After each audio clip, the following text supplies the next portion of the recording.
खेड कृषी उत्पन्न बाजार समितीच्या चाकण येथील महात्मा फुले मार्केटमध्ये बुधवारी 14 जानेवारी 2026 रोजी तरकारी विभागात पालेभाज्या आणि फळभाज्यांची आवक मोठ्या प्रमाणावर घटली।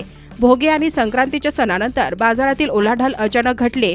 सणामुळे शेतकरी आणि ग्राहक यांनी काही प्रमाणात बाजाराकडे पाठ फिरवल्याचे अडत्यांनी सांगितले। खेड कृषी उत्पन्न बाजार समिती उपबाजार महात्मा फुले मार्केट या ठिकाणी फळभाज्या असेल पालेभाज्या असेल यांची आवक अतिशय कमी प्रमाणात झालेली आहे। पालेभाज्या व फळभाज्यांची आवक कमी व्हायचे मुख्य कारण म्हणजे सोमवारी मार्केट चालू असल्यामुळे त्याचा परिणाम या 2 दिवसावर झालेला आहे आणि आज रोजी संक्रांती सण आहे।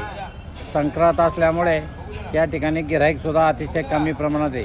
आज रोजी कोबी असेल, कोबी 20 रुपये किलो झालेले, फ्लावरसुद्धा 15 ते 20 रुपये किलो झालेले, वांग्याचे भाव थोडे वाढलेले, वांगी 40 ते 50 रुपये किलो झालेले, टमाट्याचे भावसुद्धा वाढलेले, टमाटे 25 ते 35 रुपये किलो झालेले, कारले 40 ते 50 रुपये किलो आहे, गवारीचे भाव टिकून आहे, गवार 90 ते 110 रुपये किलो आहे, दुधी भोपळासुद्धा 20 ते 25 रुपये किलो आहे, डांगर भोपळासुद्धा 20 ते 22 रुपये किलो आहे, शेवगासुद्धा 80 ते 100 रुपये किलो आहे, मिरचीचे भाव वाढलेलेच आहेत, मिरची 60 ते 70 रुपये किलो आहे, दोडकासुद्धा 40 ते 50 रुपये किलो आहे, शिमला मिरचीसुद्धा 40 ते 50 रुपये किलो आहे, त्याचप्रमाणे श्रावणी घेवडा असून 30 ते 40 रुपये किलो आहे, वालवर 20 ते 25 रुपये किलो आहे, चवळीसुद्धा 25 रुपये किलो आहे, तोंडलीसुद्धा 25 रुपये किलो आहे, राजमा 30 ते 40 रुपये किलो आहे, पावटासुद्धा 30 ते 40 रुपये किलो आहे, भेंडी 40 ते 50 रुपये किलो आहे, गाजर 10 ते 15 रुपये किलो आहे, घोसाळीसुद्धा 20 ते 25 रुपये किलो आहे, बीटसुद्धा 10 ते 20 रुपये किलो आहे, काकडी 20 ते 25 रुपये किलो आहे,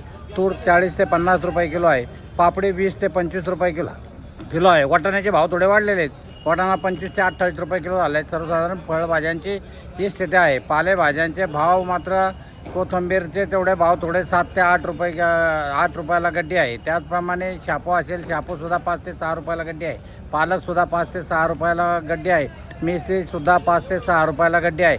सर्वसाधारण बाजारामध्ये अशी स्थिती आहे।